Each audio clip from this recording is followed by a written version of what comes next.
Sorry, I was muted. Good afternoon, everyone. It is 4 o'clock, so we're going to go ahead and get started today. I am going to put a link to the slide deck in the chat, and I'm also going to share my screen so that you can get the code from there. A few things that I want to go over before we actually jump in and get started.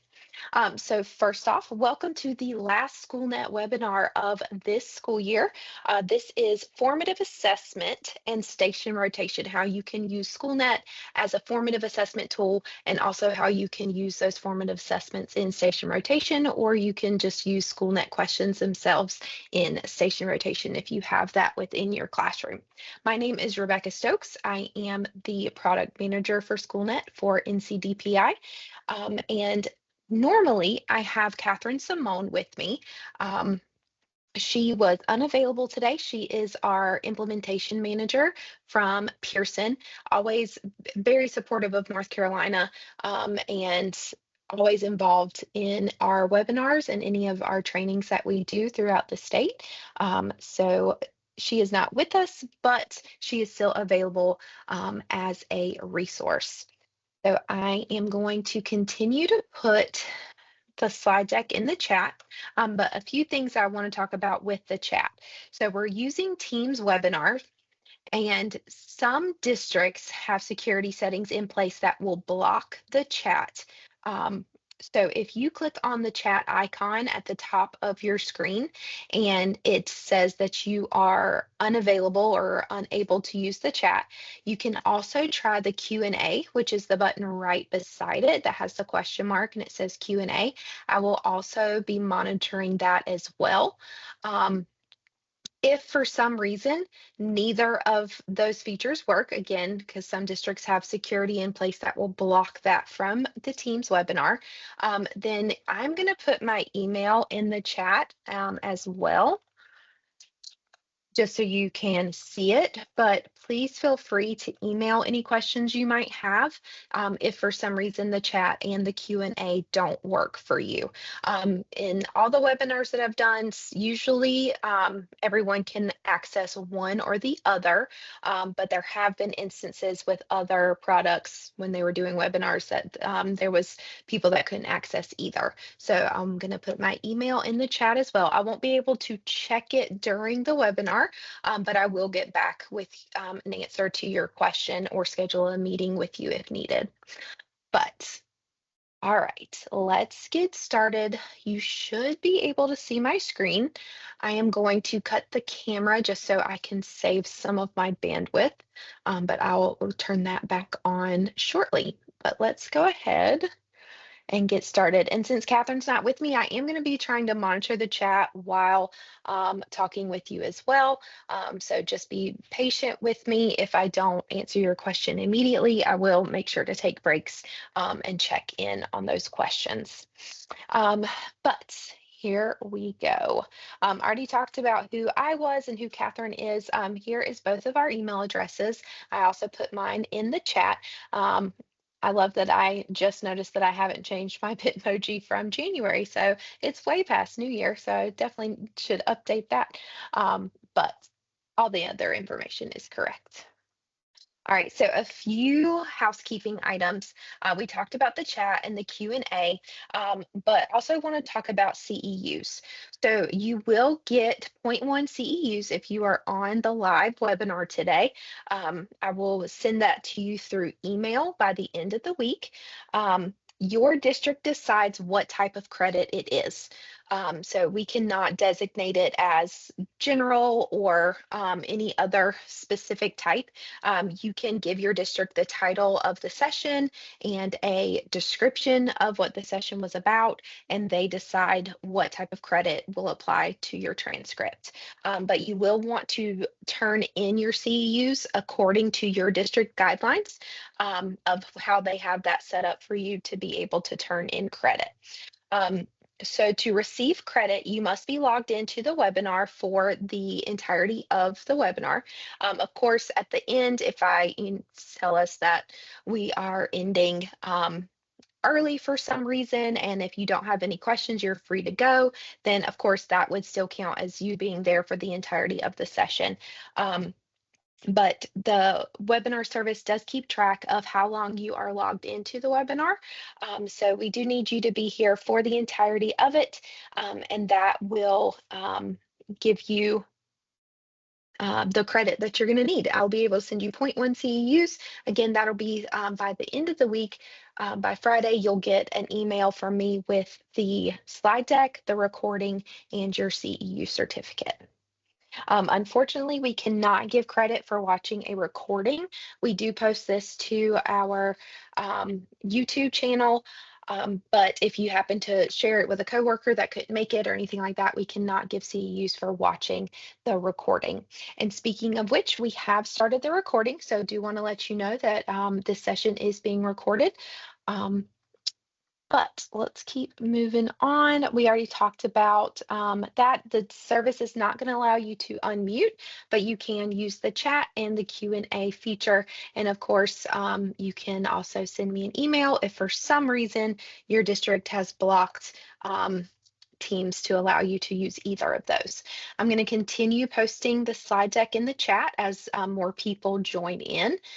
So I apologize for if you've been here since the beginning that I keep putting that in there, but I just want to make sure that everyone has access to it that wants it. All right. All right, and as always, thank you for being here. I know it is an extremely busy time of the year as the year is starting to wind down for a lot of our districts getting out of school in May or beginning of June. So I thank you for taking an hour out of your Monday afternoon to be here with me. And let's go ahead and talk about our agenda. So we're going to define what formative assessment actually means. A lot of times there is a misunderstanding of how Schoolnet can be used. Of course, it can be used for an end of unit summative type assessment, but that's not how it has to be used. You have the freedom to completely use this platform and questions how you see fit in your classroom, whether that is just one question a day as a bell ringer type situation for your students, or as a formative assessment, meaning a short, quick type of assessment just to gather understanding, or of course you can use it as summative. A lot of times teachers assume that it is only for summative purposes. So wanted to talk about how you can use it in a formative nature as well. We're going to define and discuss station rotation in the classroom. A lot of times, it seems that only elementary really utilizes station rotation, but that can be utilized in middle and high school as well.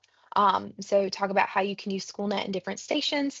We're going to talk about what data you can get from your formatives, and then we just have a few resources. And then, of course, throughout the session, any questions that you may have, please feel free to put those in the chat and the Q&A, and I'll get those answered throughout the session.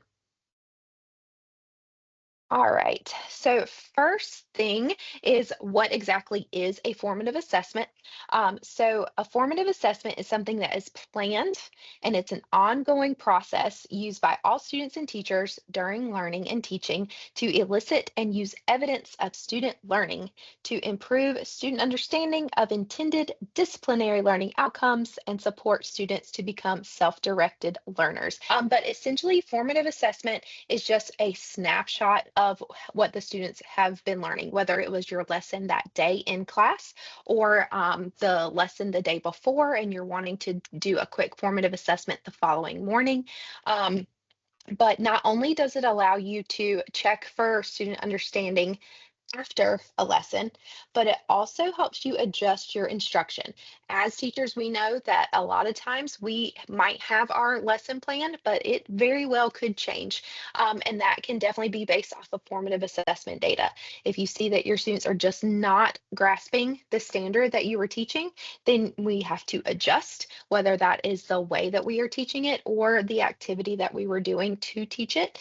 So it just really helps you as the teacher navigate whether or not you need to kind of kick back and punt, or if you need to keep progressing. It also helps guide your future instruction. and how you can progress through your unit or through your standards. And it just allows you, while you're still continuing teaching that unit, to know where your students are at. All right, so how can we use Schoolnet as a formative assessment? So when you're creating your formative assessment, you want to remember that it is a snapshot of current learning. A formative assessment does not need to be a 40-question quiz. Okay, so formative assessment should be 5 to 10 questions. I personally, as a former teacher, prefer 5. But of course, they can be whatever length you choose. But just remember, it's supposed to be a snapshot, just a glimpse of what the students are learning.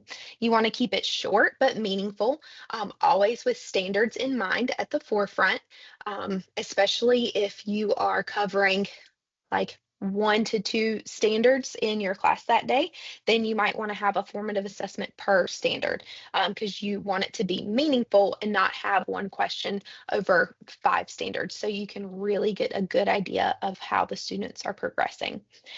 You want to create the assessment with the goal of viewing standard data, so that you can restructure your teaching based off of that standard. And then, of course, 5 to 10 questions is the recommendation. But we're going to talk about how you can build that in Schoolnet. So I'm actually going to hop into the training site for Schoolnet. I'm not going to go over the basics of building a Schoolnet assessment because that would be something for another time. So I'm going to skip through a lot of the like settings and things like that that we would normally go over in like a basics, just so we can focus specifically on building a formative. So I'm going to come over on the left-hand side and go to the Assessments tab. And I'm going to create, and I'm going to do a manual. And then here I would just put like formative, might want to spell it correctly, formative ELA Unit 1, whatever it is. Be specific in your title so that you can reuse it. You could put the standard that you're covering, but I'm just going to be generic there with that. We are going to choose our subject. I went with ELA. I normally do math, but I'm going to go ELA this time. And I'm going to go 6th grade, and I have to do ELA here. Now, again, I'm not going to go over all of the like item defaults and settings and restrictions and things like that. If you have questions about those things, I will be happy to answer those, either after the webinar is over or meet with you separately, to go over what those things are. But there's lots of things that you could adjust on your assessment here. So I'm going to generate the test, and I'm going to use items from an item bank.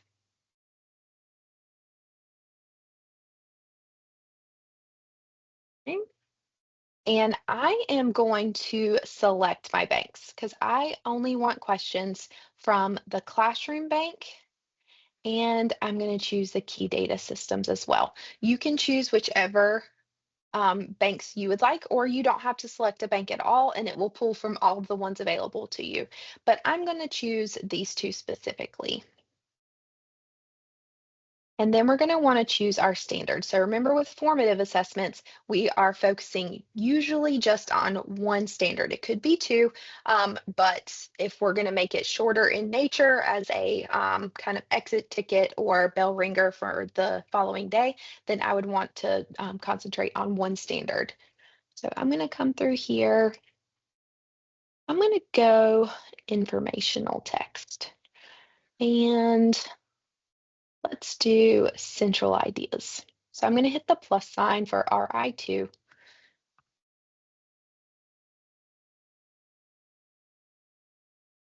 And if I'm doing ELA, then I'm going to want to check this box right up here that tells me to find and group these items by passage so that my students do not have more than, or don't have multiple passages for one question.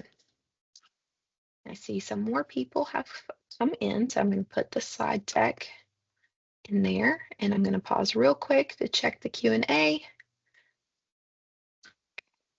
All right, so the first one that pops up lets me know that it is from the classroom bank. I can see the title, I can view the entire passage if I click View More. And I see there are 6 items that are linked to this passage. And since I specifically chose 6.2, the only questions that are going to show are that 6.2. So I am going to select all. I want all 6 of those for my formative. I can see in my little shopping cart that I have 6 items selected, and I'm going to click Add to Test.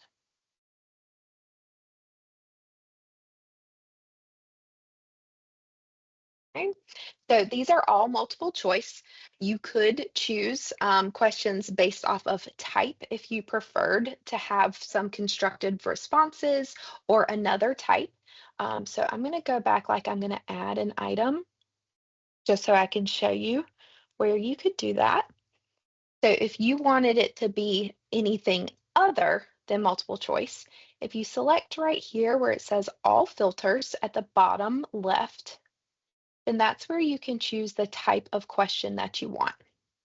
Okay, I'm going to stick with the multiple choice. So I'm going to cancel those. But here is where I would be able to preview all of these questions. So I can either click on each one, or right here at the top right, I can hit these arrows that would go to the next question.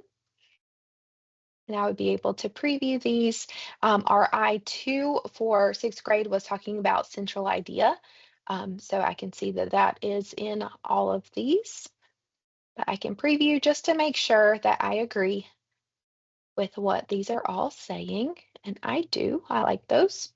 So I'm going to either preview the test as a student or return to test details.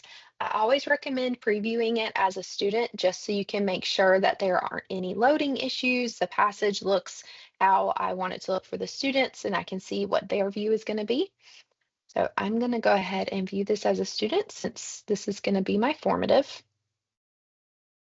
Take a second for that to load. I'm going to check the comments and the Q&A real quick.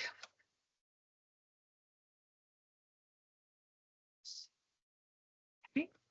Don't see anything there. Perfect. I apologize for the slowness with me not only hosting the webinar, but sharing my screen too. It is going to be a little bit slower. If it doesn't load in the next few seconds, then I will just scrap that and recommend that you preview it as a student. I don't want it to take up all of our time.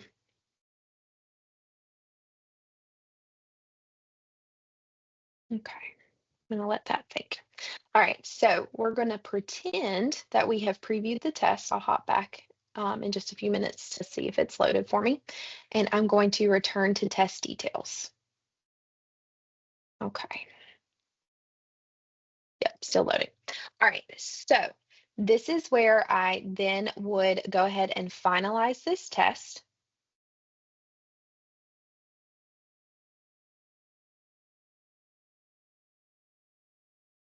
Okay, and this is the most important part that surprisingly gets skipped a lot.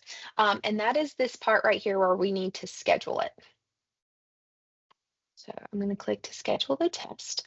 You decide your, excuse me, your start date and your end date. Oh, if this is meant to be a bell ringer or an exit ticket, of course you would want it to start that day. But if you want to account for some students that might have been absent, then you could go ahead and give it a few days extended for those students to be able to make it up. Completely up to you what you choose for your start and end date. I'm in the training site, so all of our dates are in 2022. So yours, of course, would be current. The score due date is really only important if you have constructed response. You want to give yourself time to be able to grade those. But if it is strictly a multiple choice assessment, then your score due date could be the same as your end date. You do have some options here that you can check. Again, that's not something that I'm going to focus on today, but that we would have covered in our Basics of Schoolnet session, but you do have some scoring options here. But this is where the most important step is, and I want to pause here for just a second to talk about these. With formative assessment, you could be choosing to have differentiated assessments. You could be making them, if you already have students in groups based off of how they've performed on the standard previously or based off of a pre-test that you might have given, you can choose to give different assessments. So when you are assigning, you can either choose to give it to your entire class. So you would just choose whichever section it is that needed it, or you can assign it to individual students. So especially as we are talking about station rotation later, this would be a great feature to utilize when you're thinking of station rotation if you have the students grouped by standard performance or based off of data. So you can select individual students that get this particular assessment, or you could even change it to where you're covering the same standard, so everyone's getting RI point 2, but not everyone's getting the same passage. That could be something that you decided to do. So it could be that these 4 students are going to get the passage on this assessment, and then I'm going to build another assessment with that same standard of RI 6.2, and I'm going to choose other students so that everyone is still testing on the same standard, but they're getting different passages. Completely up to you how you choose to utilize that, but just wanted you to realize that that is an option. So you can give it to the whole class or you can give it to individual students. And only teachers have that ability. Leadership does not have the option of assigning it to individual students. So I'm just going to choose a section as if my entire class was going to take this. And I'm going to click Save. Okay, and that's the step that gets missed the most, actually assigning it to your students. And then you'll get your passcode that you would give to the students, and you have some additional features down here as well that we have covered in other sessions, or again, I will be happy to answer your questions later about it, but just know that you do have different access and item feature options here as well. Let me see. Oh, because I canceled out of it. That's okay. I'm going to save and publish. Okay. So while the test is being published, your text to speech is going to be generated. So please keep in mind that students, yes, I can do that. I can show you how to do that. Keep in mind that your students can have accommodations entered in on their profile, and you can give those accommodations within the test as well. So that is why it's saying that the text to speech is being generated, because if I had chosen that option, then it is loading that to be read aloud to the students. All right, someone did ask in the chat if I would show how to assign to individual students again. I'm going to see if it'll let me edit this one. If not, then I will just copy the assessment and show you. So I'm going to click here. Oh, it does. So in your assignment, you have the assign to sections or you have assign to individual students tab. So if I click on that one, that's where I can choose individual students. And again, these are all fake students in our training site. That's why you see a lot of the same name here. But when you go in and assign or schedule your test, excuse me, that's where you'll see that tab of assigning it to the whole section or to individual students. Let me grab a sip of water real quick. Okay. Let me cancel that. Keeps telling me I'm switching back and forth. I know, I'm sorry. Right, and the reason why this failed is because I was switching back and forth with the assignment. So, but now we have assigned it to our students. So then the following morning, I could have the code up on the board for them to log into Schoolnet to go ahead and take it at the beginning of class. Or if this was an exit ticket at the end of the day, then I could tell them to hop on Schoolnet, take this quick formative assessment. However, it is that I wanted to do that. Right, so let me hop back over here. I want to make sure I don't have Catherine with me, so I want to make sure I'm staying on track. So I do have all of the steps that I just covered here about how to build a formative assessment.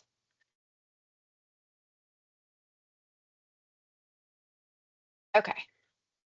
All right, so speaking of formatives with Schoolnet, so you can, of course, use a variety of different methods for your formative assessments. A lot of times, teachers are using like more of a gamified version, like Kahoots or Quizlets or Quizzes or Look It or any of those things.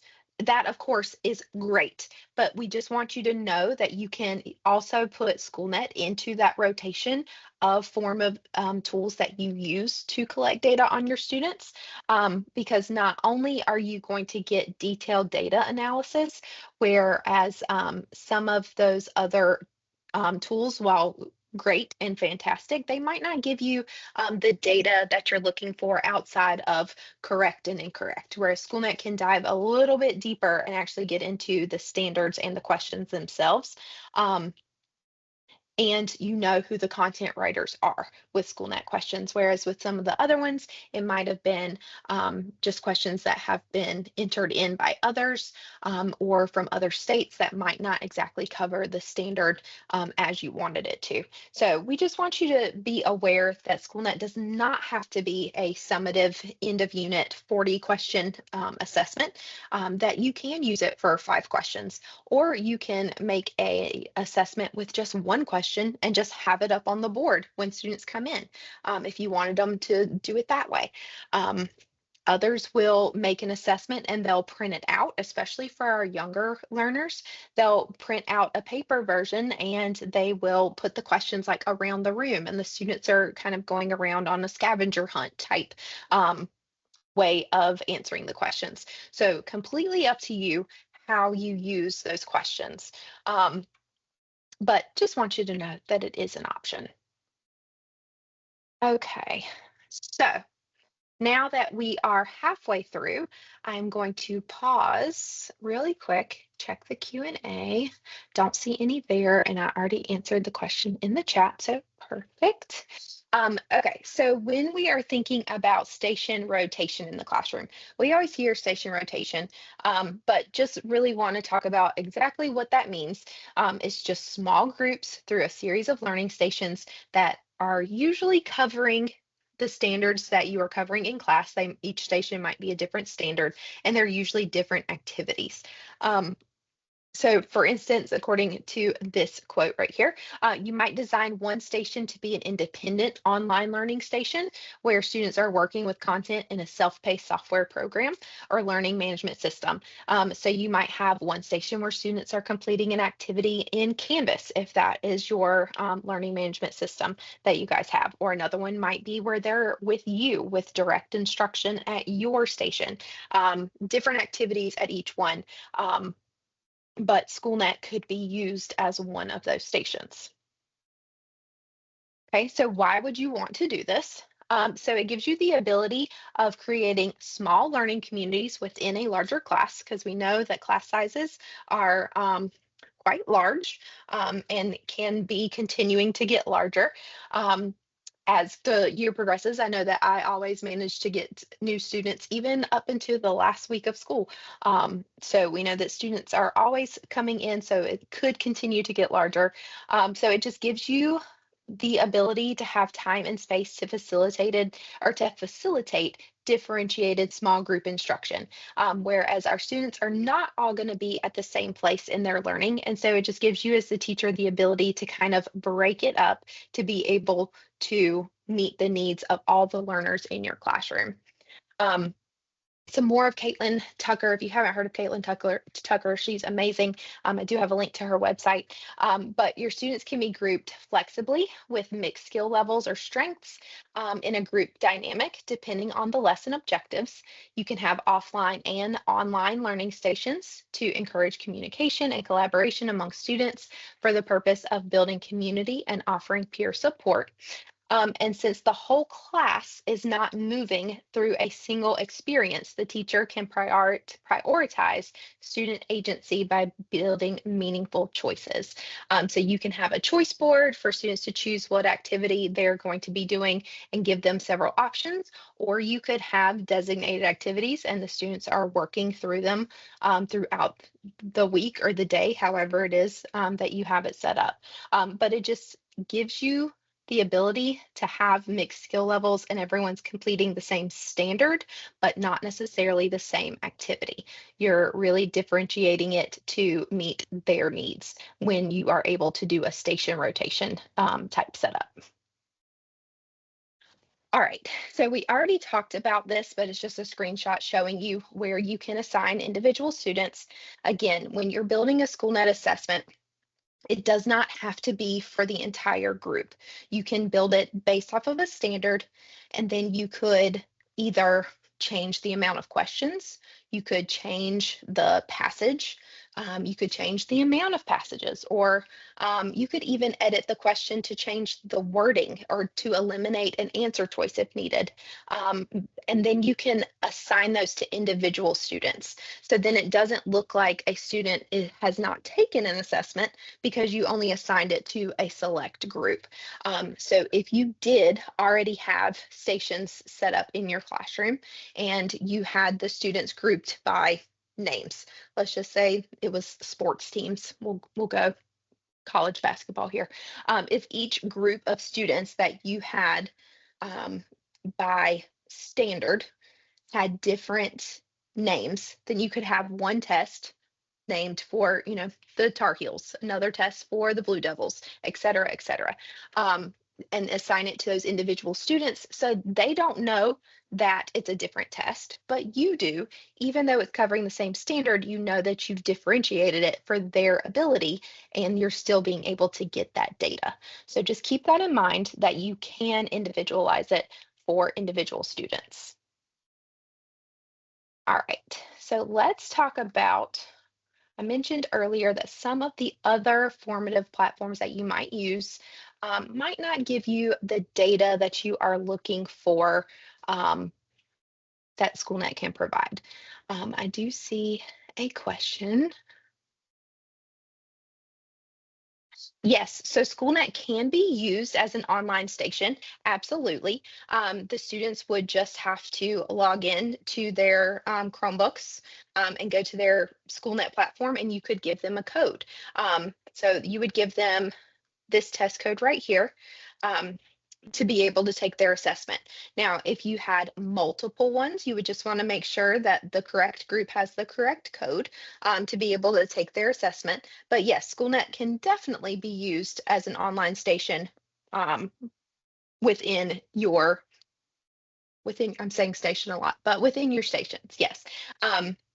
You could also have a printout of the paper copy. So if I'm looking at this assessment here, if I click where it says downloads and resources, I have a printable version, but just keep in mind that a printable version means you have to grade it, where if they complete it online, it's graded for you. Yes, you will get a copy of this webinar. I am going to send you a recording, and it's also going to be posted on your homepage and on the Schoolnet YouTube channel as well. But yes, you will get this. So, all right, I think I answered all of those questions. Perfect. All right, so let's take a quick look into the data that you would get from using Schoolnet as your formative tool or one of your formative tools. Of course, does not have to be your sole one, but just want you to see the types of information you could gather from it. So I'm going to go to my reporting dashboard and let's see. None of these are going to be necessarily formative in nature. Let me choose this exit ticket right here. Okay, so just like all of the other platforms, you're always going to get the data of whether the student, like what the student scored.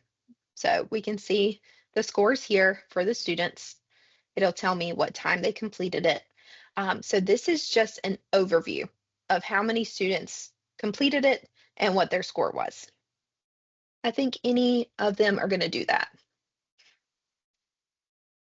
Thanks, Jessica. No worries. I'll make sure to send that out. Okay. So this is pretty plain and simple, anything that you would get from any of the other platforms. But as we move through these tabs, you're going to see some of the more in-depth data you could get. So if we're clicking on standard analysis, this was on one standard, okay? but I'm able to see so this was 5. So this was a great example of a formative assessment. So we have 5 questions based off of RL 3.1. I can hover over it and see what that standard was. But 5 questions on that standard is going to give me a really good idea of how the students are progressing through this standard. If I click where it says average score, it will sort it for me. So I can see 2 students in my class didn't take this assessment, but then I can see 20% here, 40%, 60%, and you can see the colors as it goes red, orange, green, and blue. So I can already tell my students that are proficient in this standard, especially if I just covered it. Oh, I hope that did anyone else lose audio? I see someone just put that in the chat. I wanted to pause real quick. Can other people still hear me? Check and see. Anyone could put in the chat whether or not they hear me.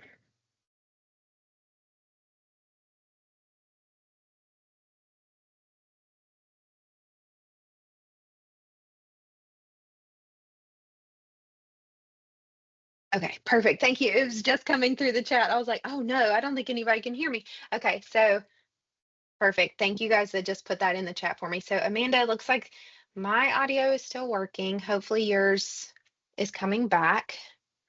Thank you guys. Had a mini little freak out there for a second before it all started coming in through the chat. Thank you so much for putting that.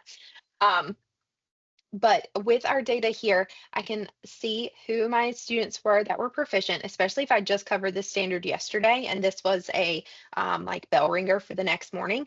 I can see, okay, these 4 students, they've got it.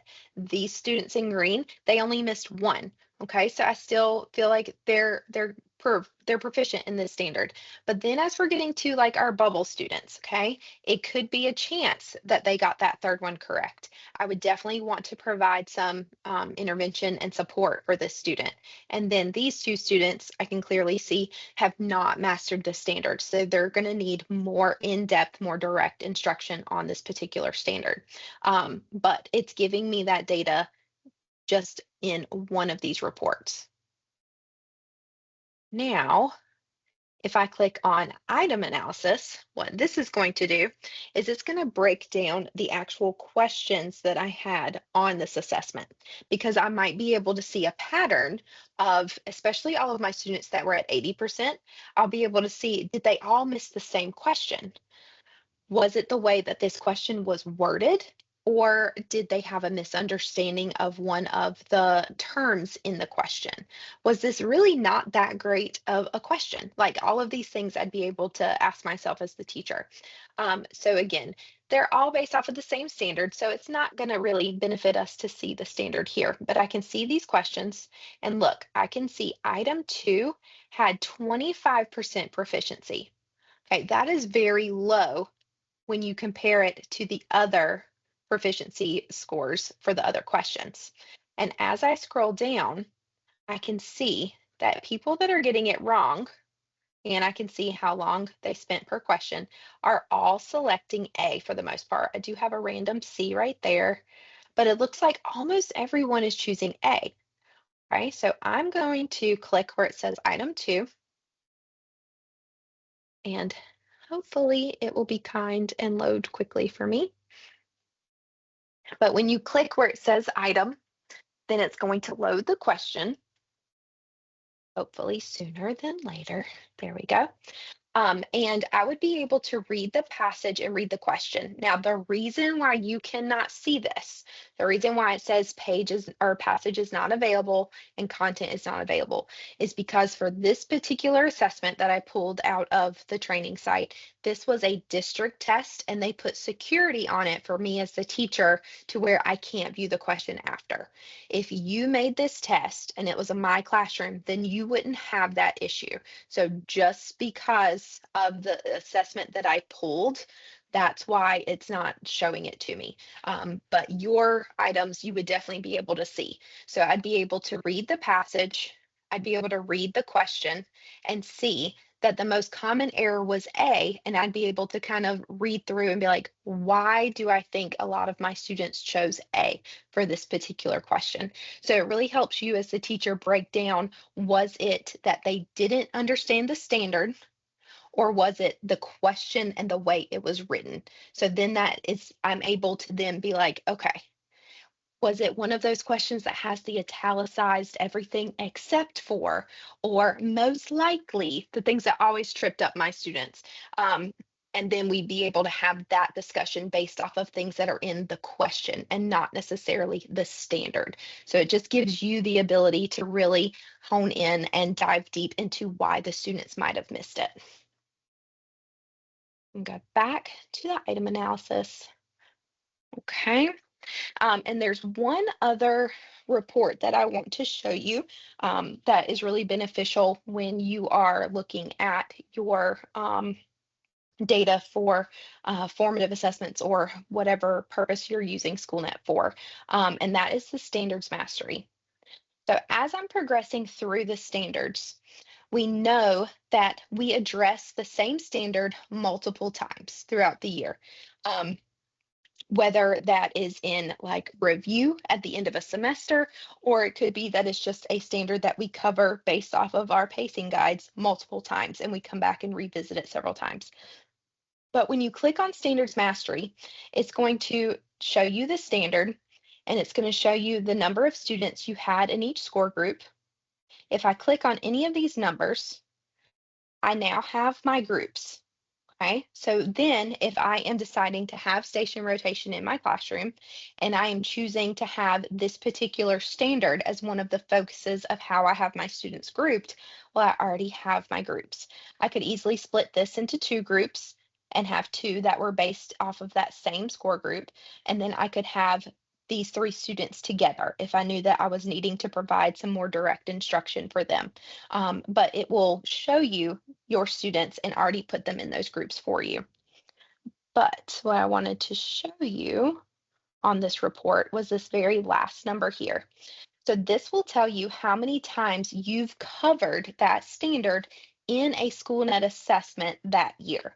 So if I click where it says 8, then I can see all the times that that particular standard was on a formative or a summative that I have given throughout the year. So it's a great way of keeping track of how many times you've assessed the standard, because as we're getting closer to the end of the year and you're doing more review, it's a great way to see, oh, I've only covered this standard in Schoolnet once this entire year or twice.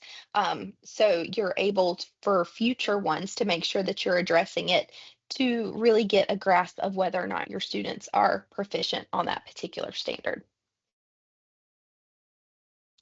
Okay, so those are the three that I wanted to pull to show you. They were standard analysis, item analysis, and standards mastery. Again, these are just going to give you more in-depth data outside of just did they get it right or wrong, to really help you understand the student, their learning, and their progression through the standard. I'm going to pause really quick, check the Q&A. Okay, I had already answered that one. Perfect. Okay.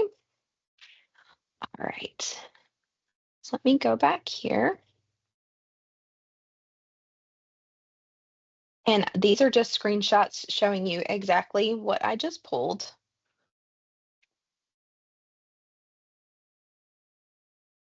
Okay, so with this data that I just showed you, this not only breaks down the standards that students have mastered and which ones they need to continue support for reteaching, but the benefit of the formative assessment is that using the data can help you then alter your lesson, instruction, following to know what standard support students still need. So when we talked at the beginning about the benefits of formative assessment, allowing you to kind of pause and decide, do we need to readdress this? Do we need to move on?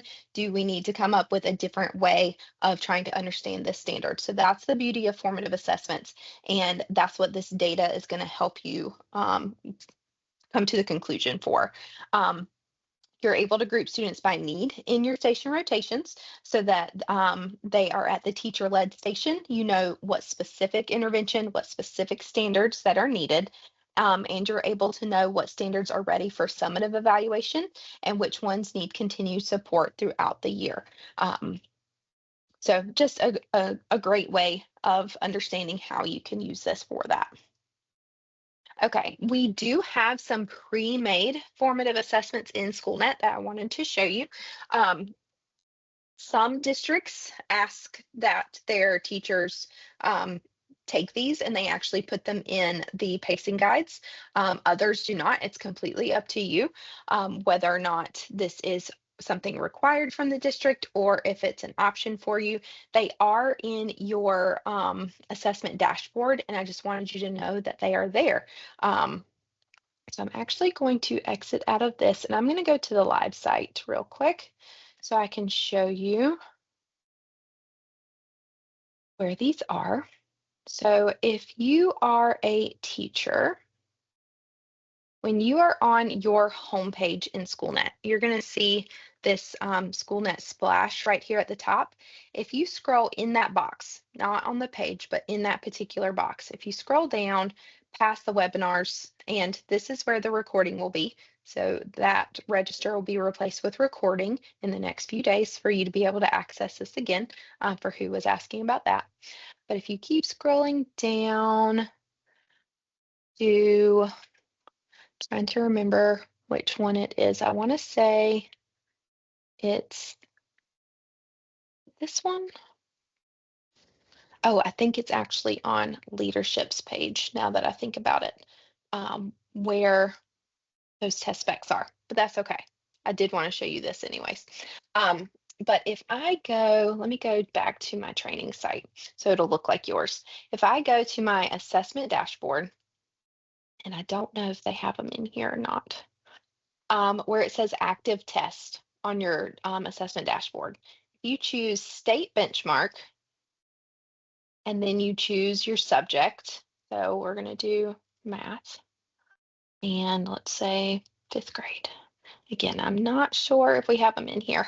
Oh, we don't. They're going to be in here in the live site.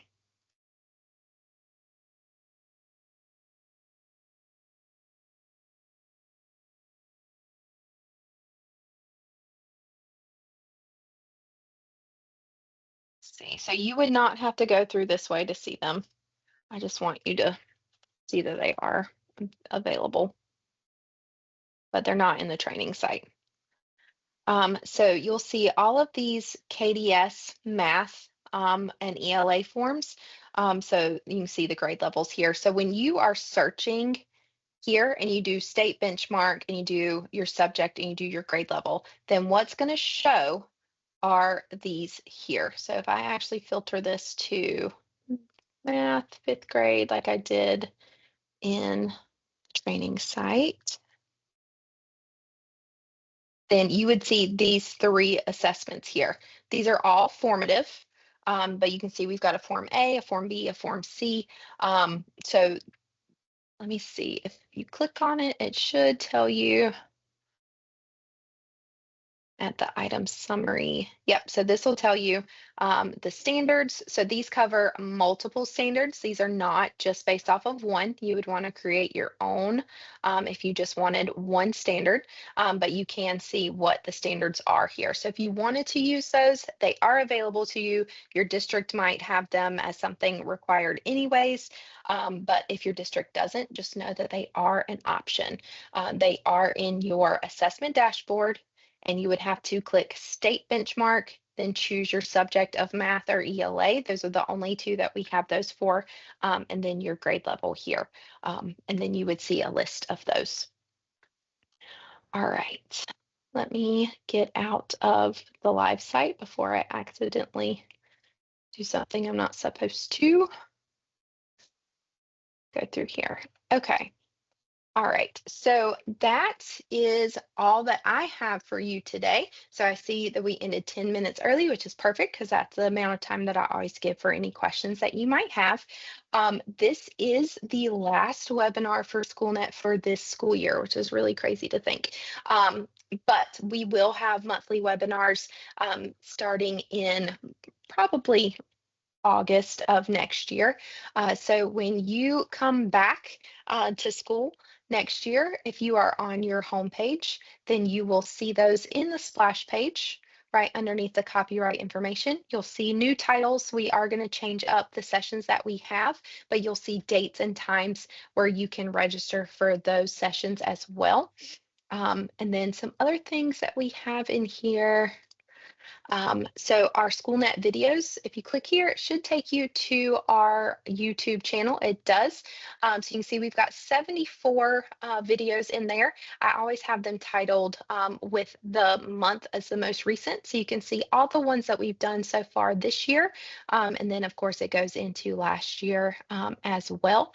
So anything that you're wanting to know about Schoolnet, we more than likely have a recording of a webinar that we have done for that particular subject. So please feel free to explore that YouTube channel as well. And then there's only one other thing I wanted to show you on here. Well, actually two. So we do have some Canvas courses that go over the basics of Schoolnet that you can join through NESIS to be able to receive credit for those as well, especially if you are in need of like basics. If you're brand new to the platform of Schoolnet, then we do have a completely introductory type of course that you can take to earn CEUs. And then we also have some resources that are linked here. So these are called quick reference documents. So anything you could possibly want to know in Schoolnet. If you do not like learning from a YouTube video, if you are more of a want it written out in steps with screenshots attached, then these quick reference documents are going to be your best friend. So for instance, if I wanted to know about scoring, if I wanted to know how I could score open response items, then I can see scoring is right here. I can click on that link and it's going to take me to a quick reference document that has the directions, has screenshots in here of exactly what to click. So those are just some resources that we have for you. But other than that, that is all that I have for you today. So I am going to pause and see if there are any questions that you might have. If you don't have any questions, I want to go ahead and say that part. If you don't have any questions, then I thank you so much for your time today. I hope you have a great rest of the week and a great rest of the school year, since I won't see you on a webinar platform. But I thank you for your time today and hope you have a great rest of your day.